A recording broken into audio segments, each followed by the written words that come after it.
As a former university lecturer and as a current academic coach, I have sat through thousands of student presentations.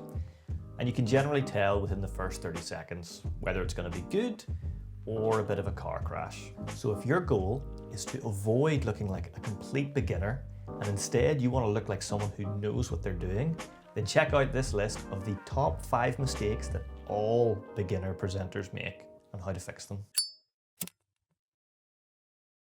Mistake number 1, reading out your long ass title. So, the chair or moderator of the session just read it out.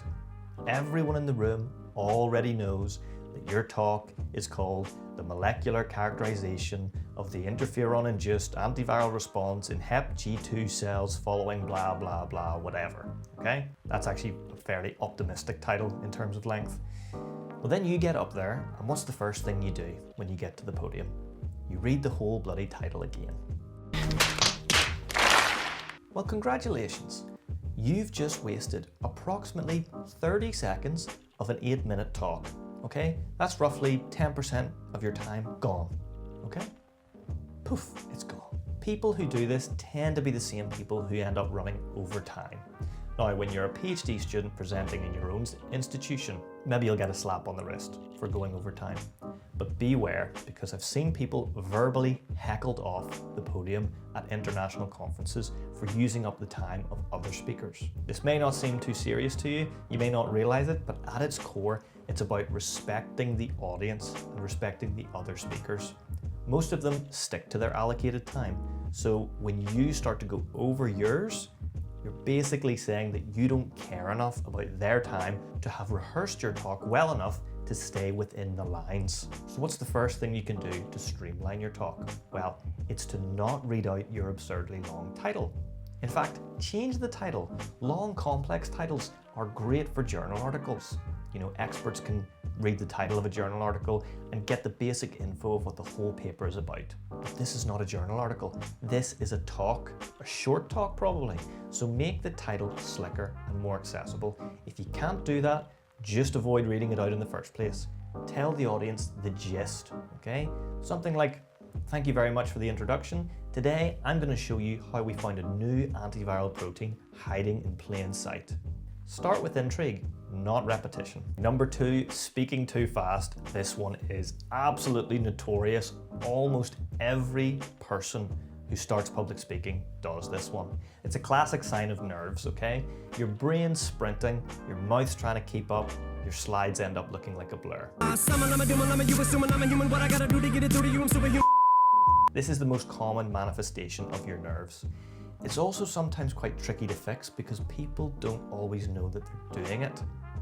In fact, most beginners actually feel that they're speaking too slowly, not too fast, but they're completely wrong. This is also due to nerves. When you stand up to speak and you're not used to it, your body interprets it as a form of threat, okay? You're being judged by a group. So what happens in your body? Your adrenaline surges, heart rate increases, breathing quickens, and your mouth tries to keep up. You literally can't feel time accurately when adrenaline is high. So you perceive pauses as painfully long and you rush to fill them. So that means your recollection of how the talk went bears little resemblance to the truth. So what's the best solution to this? You could ask an audience member. I would recommend ask someone that you really trust. Someone you can trust to give you honest feedback. They'll tell you the good, the bad, and the ugly, hopefully. So how do you fix this? Well, a good rule of thumb is to aim for a conversational pace. In other words, the pace you would talk at with a friend or family member over a coffee or when you're having a drink at a bar. That's usually the pace where clarity lives. Just don't drink too much coffee beforehand though. You might make things 10 times worse. When you get good at this, eventually you'll find yourself building in pauses to emphasize a point instead of being afraid of them. Okay, number 3, monotone delivery. Flat tone equals zero energy. You probably sound like you're reading a ransom note written by ChatGPT, okay? No one expects you to have a voice like Morgan Freeman. I certainly don't.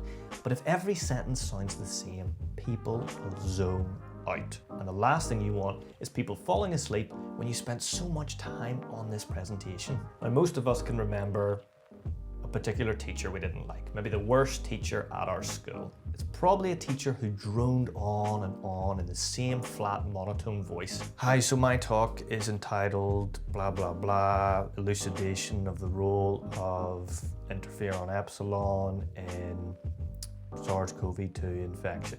You know, people are jumping out the window, they're falling asleep when you're doing that. So have a heart, don't inflict this on other people, okay? Fortunately, this isn't something you need to learn so much as something you need to just acknowledge and consciously resolve. You already know the different tonalities that humans use, okay? You use them every day. When you're talking to a close friend about something really important, you automatically soften your voice and slow your pace. That's sincerity. In fact, if you want further reading on this topic, look no further than Jordan Belfort's Way of the Wolf. Now you're probably thinking, is that the guy from Wolf of Wall Street? Wasn't he a criminal? Well, either way, this guy is a master at speaking, a master of communication, and he attributes much of his success not exactly to the words he uses, but the tonality he uses to deliver them. So you're probably wondering, okay, well, what tonalities work well in an academic talk? Well, for the introduction, you want a tone that's invitational, welcoming, with bottled enthusiasm, okay? The intro, it's like the opening to a story. You're setting the scene, you're welcoming the audience into your world, your research. So remember to smile. Use a slightly higher pitch and friendly tone, like you're telling a friend something fascinating that happened to you the other day. Remember, we're going for bottled enthusiasm. You're not Mickey Mouse on crack. You're just excited to share this story with the audience. Hi folks, great to be here today. I've already been introduced. My name's Dean. Really excited to tell you about my project. I've been investigating interferon epsilon and its role in XYZ. And one of the most interesting things about this interferon is, that tonality, that enthusiasm. We're bottled, but we're not Mickey Mouse levels of crazy. Now, when you get to the method section, this one's a bit of a switch up in terms of tone. Your tone should be steady, neutral, and precise. You want the audience to trust your process, okay? Dial down the enthusiasm a bit and keep your pace steady and deliberate. Don't be afraid to slow down a little bit or build in some pauses if you're going through some particularly technical language. Now, when you move on to your results section, that lends itself quite naturally to that bottled enthusiasm once again, but also maybe a curious or even surprised tonality if the results call for it. For example, you can lead the audience on a path of doing a standard experiment where you signpost what you expect the result to be, and then at the last moment you tell them that you actually got a different result. You don't need to verbally articulate that you were surprised. You can do this with tonality. Usually this involves an uptick in tonality towards the end of the sentence. So what does this sound like in practice? Well, without any tonality, it would sound like this. We did this experiment, we carried out our Western blots. We expected to see bands in lanes 4, 5, and 6. We actually saw bands in none of those lanes. We saw bands in lanes 7, 8, and 9. That's no tonality. With proper tonality, it sounds like this. So running our Western blots, we've done this a million times before. As we expect, what we're expecting is to see those bands in lanes 4, 5, and 6. Now what we actually saw was no bands. See that uptick? We actually saw the bands in lanes 7, 8, and 9. That uptick in the voice, that shows surprise. Remember, your voice is the difference between academic and anesthetic. Okay, number 4, white knuckling the podium, okay? We've all seen this before. Maybe you do this all the time, okay? Both hands are gripping the podium, the lectern, like it's the last lifeboat on the Titanic. Or worse, maybe you're practically hiding behind it. Your body language, you're shrinking yourself behind the podium, as if the podium might somehow protect you from the very act of public speaking itself. This one is quite tough to fix, okay? It's pure comfort behavior. But similar to ripping off a band-aid, it only really hurts the first time. The moment you step out from behind that podium for the first time, yeah, you'll feel exposed, maybe even awkward. I have never seen a more embarrassing display in my entire career. The second time you do it, it's a bit easier. By the third time, it feels natural, it feels right. So start early, okay? Step forward, move a little bit. It's one of the biggest flexes in presenting. It instantly separates you from the crowd because most people, 90%, hide behind the podium, but you're going to step in front of it. It screams confidence, especially when you pair it with an open posture and deliberate gestures. And there is a real psychology behind it. Removing that physical barrier changes the relationship between you and your audience. Suddenly, it doesn't feel like you're talking at them. It feels like you're talking with them. You appear more approachable and more authentic. And when you pair that with openness and confident body language, you activate something called embodied cognition. And basically what that means is when you stand tall and you gesture naturally and you move freely, your brain actually interprets those signals as confidence. So in a way, you're tricking your brain into making it think that you are confident, and that in turn makes you feel confident. Most clients I teach this to are completely surprised because they're constantly trying to find ways to feel more confident so that they look more confident. But you can actually work it the other way around for a quick fix. Sort of like fake it till you make it. So in other words, acting more confident makes you become more confident. But what about the audience? This is where something called mirror neurons come in, essentially the brain's empathy circuitry.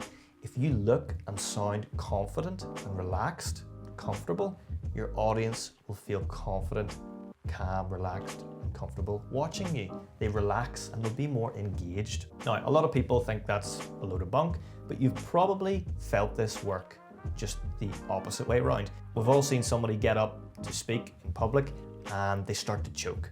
They start to stutter or panic. It's difficult to watch. You physically feel uncomfortable watching them. You might even feel a sense of pain. The most common thing you hear from people after a talk like that is, "That was hard to watch." That's how powerful presence can be on the audience.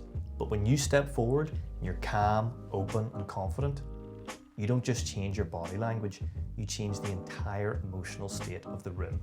And that's what turns a presentation into a conversation, something far more engaging. Okay, number 5, save the best one for last, too much text.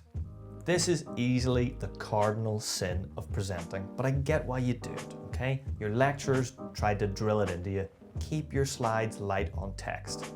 And then they turned around and they read their own slides, crammed full of walls of text back to you. And you're sat there in the audience thinking, why am I even here? Was this really worth $9,000 a year to have somebody read slides to me? I am never going to financially recover from this. Now, if you're a beginner, you probably do this for a couple of different reasons. You think, well, what if I forget my main points? I need to have them all on the slide verbatim so that I don't blank. Now, to be honest, I'd rather you forgot a point than read a paragraph to me word for word. At least that would be a little bit of a change of pace. But here's the truth. If I can read your entire slide word for word, you're not presenting. You're just reading aloud in front of adults. And the real issue here is something called dual coding. This describes the way that people process information. They do it through 2 channels, visual and auditory. And these 2 channels are supposed to complement each other, but not duplicate each other. If your slide says exactly what you're saying, word for word, then what's going to happen is the audience is going to finish reading it before you're even halfway through saying it. Then they have to sit there. They're trapped. They're forced to listen to you recite what they've already read. It's absolute torture, and we've all experienced this, so just stop doing it, okay? Now you might say, but Dean, if I don't fill the slide with text, everyone's going to look at me instead. Yeah, they are. Exactly. It's called eye contact, okay? Really important. We will cover that in another video. But as a rule, no more than 5 bullet points. Each bullet point should be 1 line maximum, okay? Clear, concise takeaways. They're supposed to guide you and the audience through the story that you're telling. They're good for introducing a point and then you expand on them. You do not just read them word for word. And if you really can't condense it and your slide still looks busy, you can use simple animations to reveal points one by one, but keep it subtle, okay? Overdoing this is way worse than text overload, believe me. Final tip, if you can't remember what to say without reading it word for word from your slide, you don't need more text. You need more practice. Now, if you fix these mistakes, honestly, the bar is so low these days, you might immediately be awarded a presentation prize. But more importantly, you'll begin to see the improvement. You'll start to feel more confident and more collected each time you step up. Soon, you'll be proficient in this superpower, and the return on investment is huge. From presentations within your centre at international conferences to doing a presentation at the start of an interview. Okay folks, I want to know, what would you put on this list? Is there something I've missed? What are some of your tips that you would give to a complete beginner? Or maybe something you wish you were told when you were just getting started in presenting and public speaking? Let me know what you think down in the comments below. And if you're enjoying the video, don't forget to like, subscribe, ring that notification bell so you never miss a video.